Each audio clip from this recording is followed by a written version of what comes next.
Well, hey guys, what's going on? It's Stef here. I hope you've been well. I know I have, and it's time for another metal detecting relic hunting adventure. Today's episode brings us back to the virgin site that I found a few months ago now, dating back to the early colonial period. It has been an amazing site. I don't want to give you too many spoilers, but I still have at least a couple more videos after this one from this site. I have been savoring it.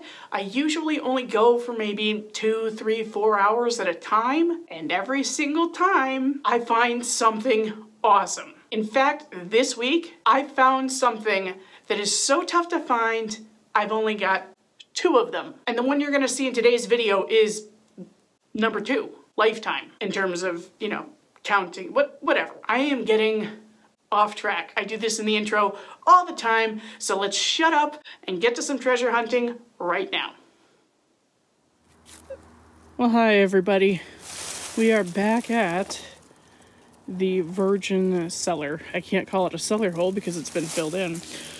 I just got a really great signal amongst the iron. I'm using the M8 today so I can really get right up to the edge of the living area, and let's check this out.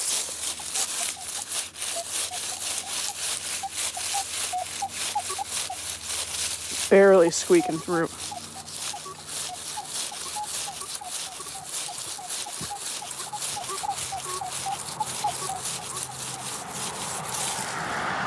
Well, let's take a look.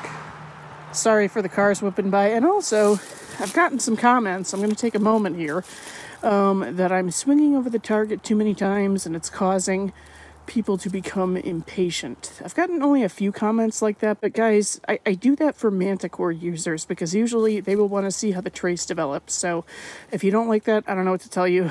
Watch the videos at 1.5 times speed or something. I don't know. Anyway, all right, rant over. Let's get in there. Okay, well, that last signal that I filmed was junk, and then I heard like a double tappy 8 next to it. Flipped the plug open just a little bit because I knew it was shallow. Rang up about a 15. And I'm very surprised because I'm at the side of the road. This is not a coin. I picked it up momentarily.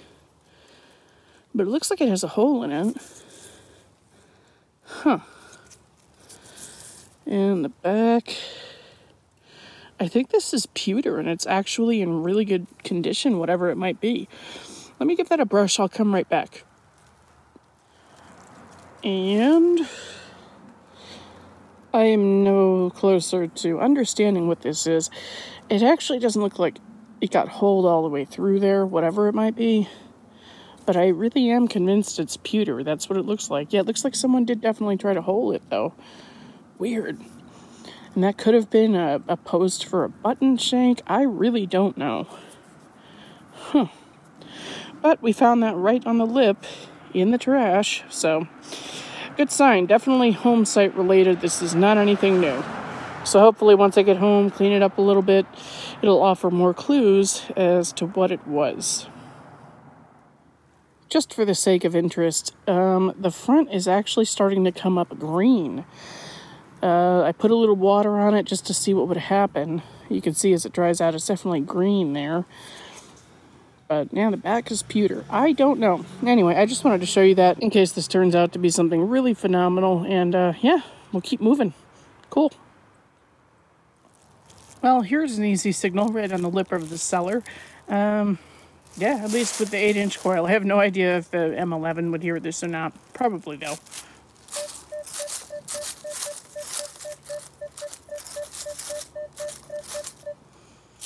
Mixed with iron, but you never know. I think it's a button. Well, I was wrong about that. About 6 inches down, I pulled out a few pieces. This is what came out first. A little piece of lead or pewter with a nail through it. Didn't know what to make of it.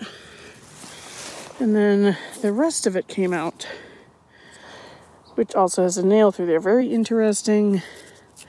I really hope it's more lead than pewter so I can bend it back. That's a really cool piece though. And then this came out of the hole as an incidental. I believe that's made of iron actually. But yeah, very interesting. 3 pieces of stuff in the same hole. So I'll keep exploring. If I find anything else using the pinpointer, I'll let you know. But otherwise, we'll move on. I'm going to film this for ha-has. It's a really low conductor, but so was that piece I dug earlier.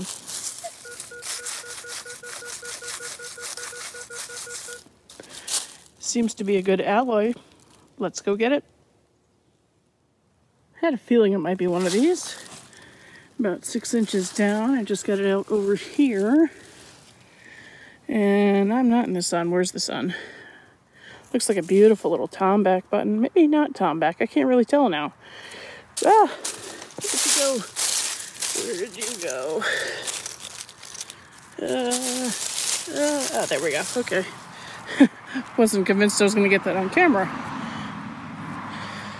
The dirt's kind of frozen to it. And it looks like we have a nice drilled shank. Let me clean this up. I'll come back. Nice button. Okay, well, there it is. You can't even really see that it's a nice shiny silvery metal under there because it's really crusted up with dirt and it's kind of frozen to it. So I'm going to wait till I get home to clean it further. But I did confirm it's a nice drilled shank, which is going to date anywhere from the late 1600s to mid 1700s. Really, oh, you can see it better over here. Hello.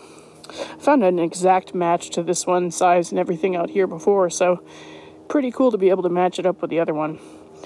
Gotta love it. I should have filmed this one, but there were some teenagers walking by probably kind of laughing at me, so I didn't. Anyway, it came up about a 22. It was 7 or 8 inches down right at the bottom of that plug. And I see a pewter button that I have not rubbed off yet. That's the shank side. Come on, USA. Give me a USA. That'd be a nice way to cap off 2023. I'm going to be careful because without giving too much away, this could be a military button. So let me brush it off. I'll come back. Well, honestly, it looks like there is some kind of design on here, but I can't make it out. And pewter is just, it's my least favorite material because it just crumbles and looks like garbage after 200-300 years. This is a piece of it that just fell off when it was in my hand. So I'm not even going to flip it around and look at the shank side. That's not interesting anyway. We're just going to pack that away and hope that I can get something off of it when I get home and preserve it. Okay, nice signal right here on the 20s.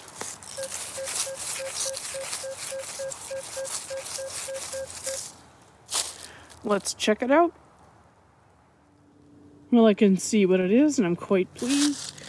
It was easily 6 or 7 inches down there. I plucked it from the bottom. It came out in this little clump that I just split open. It rang up higher than I would have expected, though, for what it is. Is that just the dirt impression? It's just the dirt impression. Where the heck did it go? I thought I had a cufflink. Ay, caramba. Alright, let me come back in a second. Okay, and there we go. Really, really tiny. Oh, cool. What a pattern. Look at that. That's beautiful. Let me brush it off and come back. I've never found one like that before. Well, there it is. It's already crumbling on the edges. Everything here has been in pretty bad condition because I really don't want to show where I am, but right at the end of the frame, right at the top, you can see there's water. Any place that is saturated with water destroys relics over time, which is why it's important to do this sooner than later. But that is a sharp design, so if nothing else, at least I have it on film. The shank was worn all the way through. And again, this rang up higher than... Oh my goodness, I gotta find it now. I'll find it. But it rang up higher than it should have for one tiny cufflink, so I'll recheck the hole. And yeah, if not, I just have a pretty cufflink that I need to refind again. Okay, I'm not too far from where the cufflink was. It was right past the base of that tree. And also, I just wanted to mention, the reason I say I don't want people to find out where I am is because I think I'm the first to hunt this site, and I want to enjoy it because that took me a little while to find it. Anyway, recheck the hole, no other cufflink. I don't remember if I just said that or not. My brain is freezing along with my face, but got a really nice tone right here.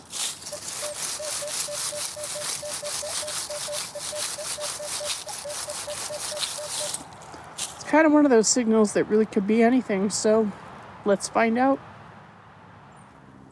Okay, I got it out with a little bit of trouble from some roots, but anyway, got a musket ball here.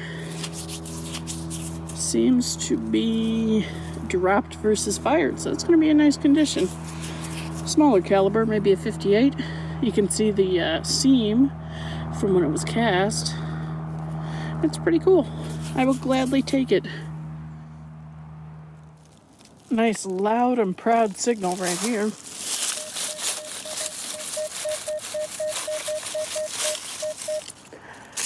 Let's check it out. Alright, that didn't take much effort. It's right in the center there. I just popped it up. It wasn't too deep. We have something I love to see. A big old 1700s dandy button. That would have been on a great coat. I am looking desperately for a GW. I doubt I'm going to get that lucky today. Never know, though. Sorry if my speech is impaired, but it's just so cold out here. It's just a root. Man, it's so corroded, but I am right next to the stream I keep talking about, so there you have it. If I see that there's a pattern on here, I'll come back, but otherwise, we'll keep moving, or maybe we'll be getting out of here because it's getting dark. Okay, here's a signal with really good potential.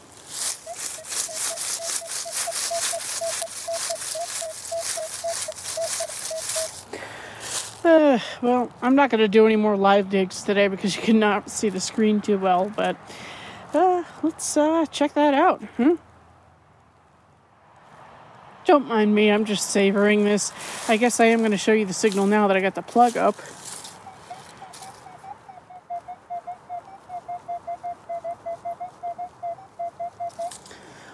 Now, what do you suppose that might be? Okay, I'm not even convinced I have it all. I might have a spill here, I'm not sure, because I just took this and waved it across the coil. It's coming up to 64, but we saw how bright that signal was. I mean, it was in the 80s. So if this is a coin, I would say that I have a spill going on. Oh yeah, it's going to be a farthing or something. Let's see what we got here. Can we see from the impression? Probably not. Yeah, okay, I can see a bust facing right. So it looks like this is going to be probably a KG3 farthing. That's a new one for me. Wow. I really hope it cleans up okay. Let me recheck the hole just to make sure I'm not on a spill. And I will get back to you with the idea of this one. I never find farthings. That is so cool.